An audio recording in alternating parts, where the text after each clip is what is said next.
All right, let's do another example. Here we're going to take the function f of x equals x plus 4 over x squared. And we want to find increasing and decreasing intervals. I'm going to start abbreviating increasing as INC and decreasing as DEC. So inc and dec, or whatever. I'm going to still say increasing and decreasing, but I'll write these abbreviations, okay? And then we want to find all local extremes. And by the way, for extremes, I've already started using the abbreviations min and max for minimum and maximum. Okay, so just so you know what's going on. That we've learned what we need to do to figure this out is do some analysis, some sine analysis of f prime.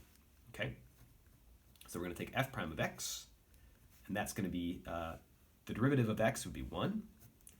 And f 4 over x squared, this is the same as 4 times x to the negative 2. So f prime is going to be 1 plus, and then we'll take 8 times negative 2. So that's actually minus, oh, I'm sorry, I said 8. I meant 4. 4 times negative 2 is 8, negative 8. So it's going to be minus 8 times x to the power, reduce that by 1, negative 3. So there's our derivative. I'm going to go ahead and write that as 1 minus 8 over x cubed, like that. So, okay, so now the question is, where is f undefined and where is f equal to 0? So first of all, I said f, but I meant f prime. Where is f prime undefined and where is f prime equal to 0?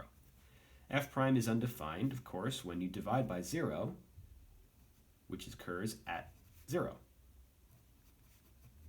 So f is undefined at x equals 0.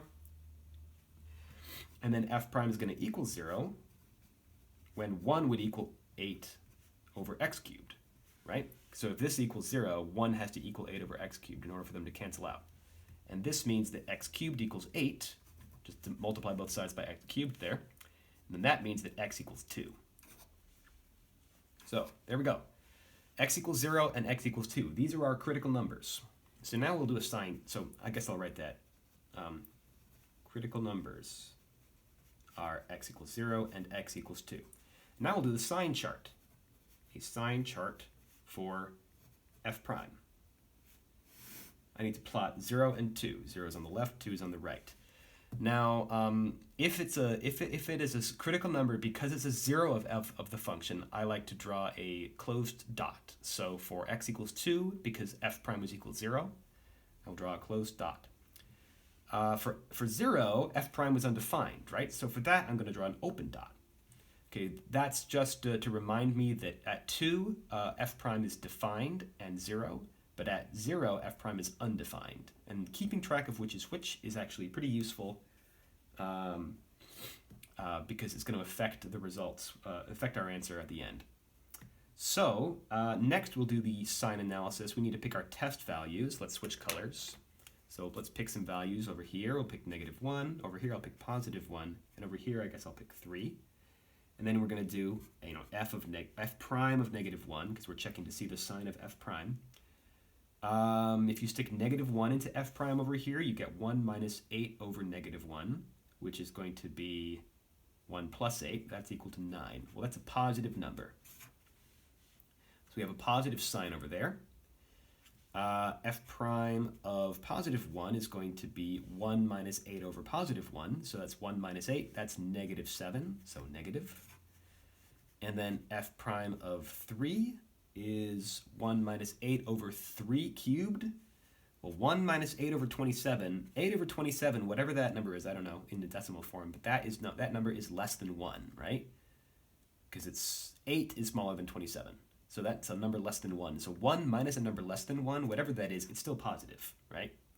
So put positive over there. So there we go. So there is our sine analysis. We've figured out, completed our sine chart there. And now we'll go ahead and conclude. F is ... increasing on the intervals -∞ to 0 and the interval from 2 out to infinity. That's what we found.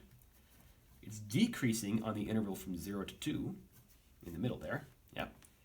And then we have our local minimum.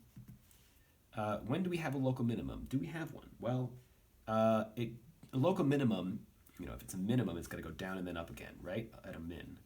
So that's negative to positive f prime. So the minimum would occur when it changes negative to positive, which does happen at 2. And 2 is defined, and the function is actually defined there. So f of x is actually defined. That's one thing I kind of didn't ever really explicitly mention, but in order to actually be a local min or a local max, you have to be a point on the graph of the function, and therefore the function f, original one, has to be defined. But f of 0 is not defined, but f of 2 is, right? So at 2, we do have a local minimum. But for local maximum, which would be, when you go up and then back down again, changing from positive to negative at a max, that would happen at 0, right? Changing from positive to negative, except that 0 is not in the domain. 0 is not, there's no point on this function that actually corresponds to x equals 0. So that's not actually going to be a local maximum, despite the fact that it changes there.